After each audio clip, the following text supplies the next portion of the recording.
नमस्कार मित्रांनो, मी गणेश मानकर. इग्नाइट अकॅडमीच्या प्लॅटफॉर्मवर तुम्हा सर्वांचे स्वागत आहे. DMER भरती 2025 याचे फॉर्म भरणे सुरू झालेले आहे. फॉर्म कशा पद्धतीने भरावा ती संपूर्ण स्टेप बाय स्टेप प्रोसेस आपण जाणून घेणार आहोत. आणि फॉर्म भरताना आपल्याला कोणत्या चुका टाळायच्या आहेत की ज्याच्या माध्यमातून आपला फॉर्म रिजेक्ट नाही झाला पाहिजे, ते सर्व गोष्टी आपण आजच्या या व्हिडिओच्या माध्यमातून जाणून घेणार आहोत. व्हिडिओ शेवटपर्यंत नक्की बघा.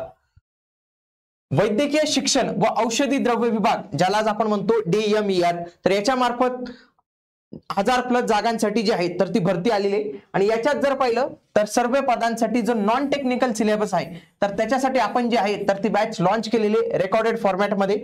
याच्यामध्ये तुम्हाला test series, PDF notes, unlimited views या सगळ्या काही गोष्टी ज्या आहेत, जो तुमचा नॉन टेक्निकलचा पार्ट आहे तो संपूर्णतः तुम्हाला कव्हर करून दिला जाणार आहे. या बॅचला एनरोल करण्यासाठी तुम्ही आपलं इग्नाइट अकॅडमी हे जे ऍप्लिकेशन आहे ते डाउनलोड करा.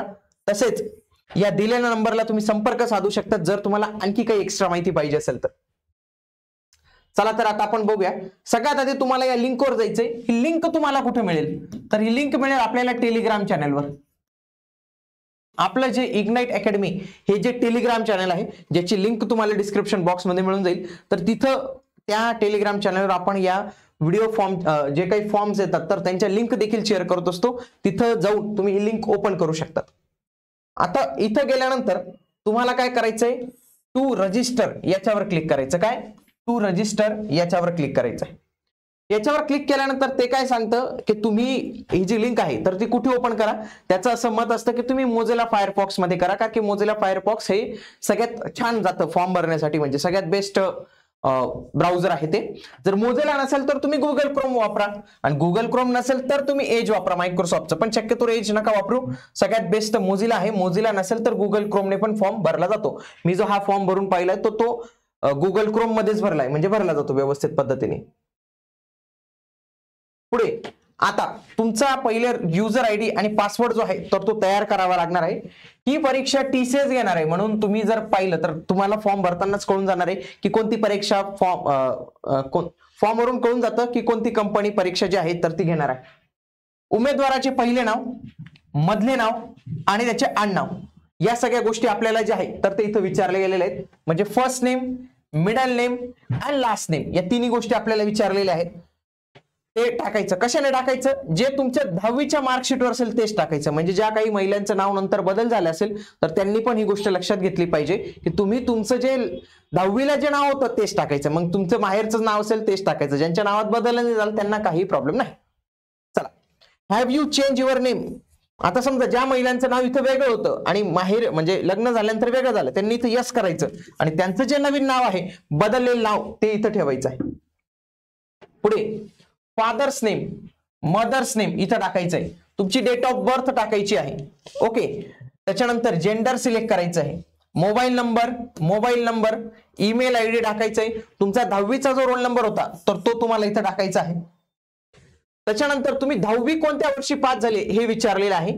त्याच्यानंतर 3 सेंटर तुम्हाला सिलेक्ट करायचे तिथं, 1, 2, 3 तिघांपैकी कुठल्याही ठिकाणी तुमचा नंबर जो आहे तर तो लागू शकतो. पुढे इथं टिक करायचं आणि जनरेट OTP करायचं. बघा OTP दोन्ही ठिकाणी जातो, एक मोबाईलला जातो, एक ईमेलला जातो. कोणताही OTP टाकला चालतो, दोघांना एकच OTP जातो. ज्यांच्या मोबाईलला येत नसेल त्यांनी ईमेल चेक करा, आणि ज्यांच्या ईमेलला नसेल त्यांनी मोबाईल चेक करा. पुढचं जे आहे हा कोड आहे, हा कोड टाकायचा आणि इथं म्हणायचं. ओके. तर अशा पद्धतीने जर आपण पाहिलं तर आपल्याला तो काय सांगतो की तुम्ही एकदा रिव्हेरीफाय करून घ्या की तुमच्याकडे काय बरोबर आहे का नाही. इथं असतं उमेदवाराचे पहिले नाव, मग इथं टिक करायची. इथं टिक केल्यानंतर हे ब्ल्यू होऊन जातं, हे तुम्हाला टिक करावं लागतं बघून. नसेल तर पुन्हा त्याचे चेंज करून घ्या आणि इथं रिव्हेरीफाय म्हणायचं. जेव्हा मी रिव्हेरीफाय म्हणतो तो मला पुन्हा एकदा अलर्ट देतो. अलर्ट काय सांगतो, the information once submitted can not be modified. त्यांचं काम नाही, एकदा इन्फॉर्मेशन दिल्यावर परत मॉडिफाईड करता येणार नाही. Click on okay if you have verified the information to be correct and to submit else click cancel to review again and then submit. त्यांचं काम नाही की जर ओके असेल तर पुढे जा, नसेल तर पुन्हा जा, माहिती करेक्ट करा आणि पुन्हा सबमिट करून जे आहे तर ते फॉर्म भरायचं. आता आपल्याला इथं बघा ऍप्लिकंट डिटेल्स, इथं काहीतरी तुमची डिटेल्स येईल. इथं जायचंय अप्लाय पोस्टला. अप्लाय पोस्टला केल्यानंतर डायरेक्टली इथं जायचं, कुठं क्रिएट याच्यावर क्लिक करायचं. क्रिएट वर क्लिक केल्यानंतर आता तुमच्या खऱ्या अर्थाने फॉर्म सुरू होणार आहे आणि हा फॉर्म काही टप्प्यात भरला जाणार आहे. म्हणजे पहिल्या टप्प्यात तुम्हाला तुमची पर्सनल डिटेल द्यायची, दुसऱ्या टप्प्यात ऍडिशनल इन्फॉर्मेशन, तिसऱ्या टप्प्यात कम्युनिकेशन ऍड्रेस, चौथ्या टप्प्यात क्वालिफिकेशन अँड एक्सपिरियन्स आणि पाचव्या टप्प्यात तुम्हाला तुमची कागदपत्रे आणि पेमेंट करायची. तर अशा या 5 टप्प्यांमध्ये आपला फॉर्म जो आहे तर तो भरला जाणार आहे. सगळ्यात पहिले म्हणायचं before applying I confirm that I have read the advertisement. तुम्ही ऍडव्हर्टाइजमेंट रीड केली, तुम्ही आपला व्हिडिओ जरी पाहिला असेल म्हणजेच तुम्ही ऍडव्हर्टाइजमेंट रीड केलेली आहे असं समजायचं.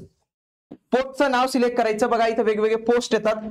Laboratory technician, laboratory assistant, librarian, assistant librarian. आता याच्यासाठी जे आहे ना, काल आपण एक व्हिडिओ आलेला आपल्या चॅनलवर पात्रता म्हणून, ज्याच्यामध्ये आपण DMARच्या सगळ्या पात्रता ज्या आहेत तर ते सांगितलेले. तुम्ही कोणत्या कोणत्या पदासाठी पात्रता आहेत हे जाणून घ्या आणि त्याच्यानंतर तुम्ही सिलेक्ट करा. फॉर एक्झाम्पल एखादा उमेदवार जर लॅबोरेटरी टेक्निशियन आणि लॅबोरेटरी असिस्टंट या दोन्ही पदांसाठी पात्र असेल, पण फॉर्म मात्र त्याला वेगवेगळा जो आहे भरावा लागणार आहे. तर तो वेगवेगळा फॉर्म कशा पद्धतीने भरावा त्याची प्रोसेस पण आपण सेपरेट व्हिडिओमध्ये घेऊया, कारण की या व्हिडिओमध्ये घेतलं तर याची लेंथ जी आहे खूप वाढून जाईल.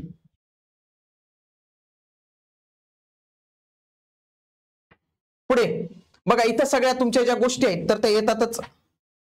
आता इथं जर तुम्ही पाहिलं ना तर तुम्हाला हे दिसणार आहे. बघा मॅरिटल स्टेटस, तुमचं डेट ऑफ मॅरेज, आपत्ती किती आहेत त्या सगळ्या गोष्टी तुम्हाला इथं ज्या आहेत तर त्या लिहायच्या असतात. तुमचा रोल नंबर इथं मी जे आहेत तर त्या काही अशाच फेक गोष्टी ज्या आहेत तर त्या टाकून हा फॉर्म भरलेला आहे. राष्ट्रीयत्व इंडियन सिलेक्ट करायचं, महाराष्ट्राचे रहिवासी येस करायचं, डोमिसाइल सर्टिफिकेट करायचं. आता जे कोणी कॅटेगरी सिलेक्ट करतील ना त्यांना 2 गोष्टी विचारल्या जातील. एक त्यांचं कास्ट सर्टिफिकेटची माहिती विचारली जाईल आणि दुसरं काय विचारलं जाईल, त्यांना नॉन क्रिमिलियर विचारलं जाणार आहे. कोणाकोणाला बघा ओबीसी, त्याच्यानंतर NT, VJ, SBC यांना जे आहे ना, SCBC यांना जे आहे ना तर ते काय विचारलं जाणार आहे, नॉन क्रिमिलियर हे कंपल्सरी त्यांना विचारलं जाणार आहे. जे SC ST मधले असेल त्यांना नॉन क्रिमिलियर हे विचारलं जाणार नाही.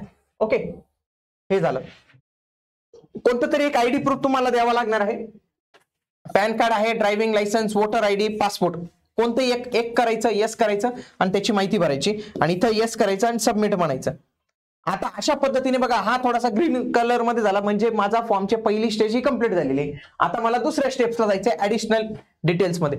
ऍडिशनल डिटेल्स मध्ये काय बघा, आर यू एक्स सर्व्हिसमॅन, माजी सैनिक आहात का? जर येस असाल तर येस करायचं. मग इथं विचारतं की सेवा कालावधी कधीपासून सुरू झाला आणि कधीपर्यंत होता आणि टोटल टाइम तो ऑलरेडी कॅल्क्युलेट करून टाकतो automatic. Next, are you nominated by freedom fighter, आपण स्वातंत्र्य सैनिकांचे नाम निर्देशित पाळले आहात का? जर येस केलं तर इथं डेट ऑफ प्रमाणपत्र कधी इश्यू झालं ते विचारलेलं आहे आणि प्रमाणपत्राचा सिरियल नंबर जो आहे तर तो विचारण्यात आलेला आहे. पुढे तुम्ही खेळाडू आहात का? जर तुम्ही येस केलं तर तुम्हाला ही सगळी माहिती भरावी लागेल, जसं की अचिव्हमेंट लेवल काय होती, कॅटेगरी काय होती, अवॉर्ड कोणते रिसीव्ह झालेला आहे तुम्हाला, specify the full name of tournament, कोणत्या अथॉरिटीने तुम्हाला ते सर्टिफिकेट दिलेले, ते कधी दिलेले, त्याच्यानंतर ते त्या सर्टिफिकेटची व्हॅलिडिटी देत, प्रमाणपत्र वैधता तारीख आणि त्याचा सिरियल नंबर काय आहे, या सगळ्या गोष्टी तुम्हाला विचारल्या जातील. नो केलं तर ते काहीच विचारणार नाही. दिव्यांग आहात का? मग इथे बघा दिव्यांगाला येस केलं तर डिसेबिलिटीचं पर्सेंटेज, कोणती डिसेबिलिटी ती आणि व्हीलचेअरचा आधार पाहिजे का ते पण इथं तुम्हाला इथं विचारलेलं आहे. पुढे, are you son of daughter of farmer who have committed suicide, आत्महत्याग्रस्त शेतकऱ्यांची मुलगी किंवा मुलगा आहात का? जर येस केलं तर बघा सर्टिफिकेट इश्यू डेट आणि सर्टिफिकेट जे आहे त्याच्याविषयी माहिती इथं विचारलेली आहे. पुढे, are you employ of state central semi government organisation, तुम्ही सरकारमध्ये आहात का? येस केलं तर बघा enter your organisation details and enter your designation, ते माहिती भरावी लागतील. नो केलं तर तुम्हाला काहीच माहिती भरावी लागत नाही. पुढे, प्रकल्पग्रस्त आहात का, भूकंपग्रस्त आहात का? आलं लक्षात तुम्हाला. आता याच्यात विचारलंय की कोणी अथॉरिटी, कोणत्या अथॉरिटीने तुम्हाला ते सर्टिफिकेट दिलं, त्याचा सिरियल नंबर काय आणि त्याच्या डेट काय, तर या सगळ्या गोष्टी तुम्हाला इथे विचारल्या गेलेल्या आहेत. पुढचं, आर यू डिग्री और डिप्लोमा होल्डर और पार्ट टाइम कॅन्डिडेट, तुम्ही पदवी किंवा पदविका धारक अंशकालीन उमेदवार आहात का? तर यस केलं तर तुम्हाला कोणत्या अथॉरिटीने सर्टिफिकेट इश्यू केलं, सिरियल नंबर काय आणि इश्यू डेट काय. पुन्हा आर यू, तुम्ही अनाथ आहात का? येस केलं तर इथं अनाथाचा प्रकार विचारला जातो, institutional, non institutional, serial number, अथॉरिटीचं नेम आणि तारीख, या सगळ्या गोष्टी तुम्हाला भरायच्या असतात. तुम्ही याच्या आधी एक्झाम मधनं कधी डिबार झालेला आहात का? तर ते इथं विचारलं जातं. तर येस जर केलं तर रिझन विचारतं. पुन्हा तुमच्या विरुद्ध काही FIR आहे का, काही कुठं काही तुम्ही काही कांड केलेलं आहे का, तर यस म्हटलं तर तुम्हाला FIR क्रमांक, FIR date, police station number आणि त्या केसची स्थिती या सगळ्या गोष्टी इथे विचारलेल्या आहेत. पुन्हा have you ever been arrested or detain by any criminal cases, म्हणजे गुन्हेगारी प्रकरणात तुम्हाला कधी अटक झालेली आहे का, झाली असेल तर यस लिहायचं आणि ती माहिती भरायची. Have you ever been tried or convicted or acquitted by the court of law in any criminal cases, तुमच्यावर कधी जे आहे तर ते तुमच्यावर कधी खटला चालू आहे का किंवा दोषी झालेला आहात का, यस असेल तर तुम्हाला त्या खटल्याविषयी माहिती इथं सांगावी लागणार आहे. पुढचं CRPCच्या सुरक्षेच्या कारवाई अंतर्गत शांतता व चांगली वागणूक ठेवण्यासाठी आपणास कधीही कोणते बॉन्ड अंमलात आणावे लागले आहे का, तर यस केलं तर तुम्हाला इथं माहिती भरावी लागणार आहे. पुन्हा आपल्यावर कधीही शाळा कॉलेज विद्यापीठाकडून कोणतीही अन्यायकारक किंवा कोणत्याही बदलांच्या बाबतीत कारवाई झालेली आहे का, यस किंवा नो. त्याच्यानंतर भारतातील कोणत्याही न्यायालयांमध्ये आपल्या विरुद्ध फौजदारी कारवाई सुरू आहे का, यस केलं तर माहिती भरायची. पुढचं काय आहे, आपल्या विरुद्ध विभागीय चौकशी व न्यायालयीन चौकशी प्रलंबित आहे का, यस केलं तर त्याची माहिती भरावी लागते. मग इथं ही सेव्ह अँड नेक्स्ट करायचं. तर अशा पद्धतीने काय होईल की तुमचा 2 नंबरचा टप्पा पूर्ण होईल. 3 नंबरच्या टप्प्यामध्ये तुम्हाला तुमचा पत्ता लिहायचा, शक्यतो तुमच्या आधार कार्डवर जो पत्ता आहे ना तोच लिहा आणि दोघी ठिकाणी तो मॅच करून घ्या. ऍड्रेस, स्टेट, सिटी, पिनकोड या सगळ्या गोष्टी तुम्हाला टाकायच्या. त्याच्यानंतर आता हे सगळ्यात महत्वाचं, याच्यामध्ये तुम्हाला तुमचं क्वालिफिकेशन आणि अनुभव टाकायचंय. सगळ्यात आधी तुम्हाला 10वीचं क्वालिफिकेशन टाकायचंय. याच्यामध्ये नेम ऑफ द बोर्ड तुम्हाला सिलेक्ट करावं लागेल, महाराष्ट्र स्टेट बोर्ड आहे का इतर बोर्ड आहे. त्याच्यानंतर शाळेचे नाव, पर्सेंटेज किती मिळाले, किती मार्क होते. फॉर एक्झाम्पल 1000 मार्कांचा पेपर असेल आणि तुम्हाला मिळालेले 500, तर 500 इथं लिहायचे मार्क ऑफ 10 आणि टोटल मार्क्स इथं जे आहे लिहायचे, बाकी ते पर्सेंटेज आपोआप कॅल्क्युलेट करून घेतं. सेम पद्धतीने तुम्हाला लिहायचे 12वीचे मार्क जर तुमची 12वी असेल तर. त्याच्यानंतर जे काही ग्रॅज्युएशन असेल त्यांनी ग्रॅज्युएशनची माहिती व्यवस्थित पद्धतीने भरायची आहे. सेम जे आहे तर डिप्लोमा याच्यासाठी पण आहे, म्हणजे ज्या काही पदांसाठी डिप्लोमा लागतो. फॉर एक्झाम्पल औषध निर्माता या पदासाठी डिप्लोमा पण एलिजिबल आहे. ज्या पदांसाठी डिप्लोमा एलिजिबल आहे त्यांची डिप्लोमा वाली माहिती भरा, 10वी वाली माहिती भरा. ज्यांची 12वी असेल त्यांनी 12वी, ग्रॅज्युएशन 10वी, ही सगळी माहिती जी आहे तुम्हाला व्यवस्थितपणे पद्धतीने भरायची आहे. त्याच्यानंतर आता ज्या पदांसाठी लक्षात घ्या रजिस्ट्रेशन कंपल्सरी केले, जसं की फार्मसीसाठी रजिस्ट्रेशन कंपल्सरी आहे, खूप साऱ्या पदांसाठी रजिस्ट्रेशन कंपल्सरी आहे. तर ते रजिस्ट्रेशन झालं आहे का, तर इथं विचारतं की तुमचं रजिस्ट्रेशन आहे का. जर मी इथं नो केलं तर मला काय म्हणतं, you are not eligible for this post. जर मी येस केलं तर मला माझा लगेच लायसन्स नंबर जे आहेत तर ते विचारतायत, म्हणजे तुमच्याजवळ आता नोंदणी असणं हे आवश्यकच आहे, तरच तुम्ही फॉर्म भरू शकता. पुढे बाकी इथं अनुभव वगैरे काही पदांना बघा अनुभव प्रिफरन्स सांगितलेला आहे, तर त्यांनी सेव्ह अँड नेक्स्ट करायचं अनुभव टाकून. आता याच्यानंतर तुम्हाला डॉक्युमेंट अपलोड करायचे, शांततेने व्यवस्थित पद्धतीने डॉक्युमेंट अपलोड करा. डॉक्युमेंट अपलोड करताना चुक्या करू नका. सगळ्यात आधी तुम्हाला काय विचारलंय, तुमचा पासपोर्ट साईजचा फोटो. पण तो फोटो कोणता पाहिजे, 2 पद्धतीचे फोटो पाहिजेत. एक असणार आहेत कॅप्चर फोटो, ज्याच्यामध्ये लाईव्ह फोटोग्राफ करायचे, आणि अपलोडेड फोटोग्राफ म्हणजे जो फोटोग्राफरकडे जाऊन स्टुडिओला जाऊन तुम्ही काढून आणतात आणि नंतर त्याला फोटोशॉपमध्ये सांगतात की थोडंसं गोरं करून दे, थोडंसं व्यवस्थित करून दे. तर तो फोटो जो आहे तर तो फिल्टरवाला फोटो तो इथं वापरायचा. त्याची पण साईज दिलेली आहे त्यांनी, 80 ते 200 केबीच्या दरम्यान जो आहे तर तो पाहिजे आहे.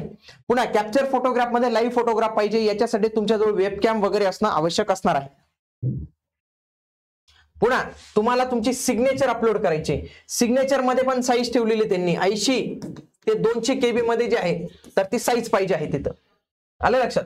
आता तुम्हाला पुढे काय करायचं, हे सगळे डॉक्युमेंट्स अपलोड करायचे. बघा 10वीचं मार्कशीट लागणार आहे, 12वीचं आयडी प्रूफ, डिप्लोमा असेल डिप्लोमा, ग्रॅज्युएशन असेल ग्रॅज्युएशन, 12वीचं लागणार आहे, ग्रॅज्युएशन लागणार आहे, डोमेसाईल लागणार आहे, कास्ट सर्टिफिकेट लागणार आहे, पुन्हा नॉन क्रिमिलियर सर्टिफिकेट.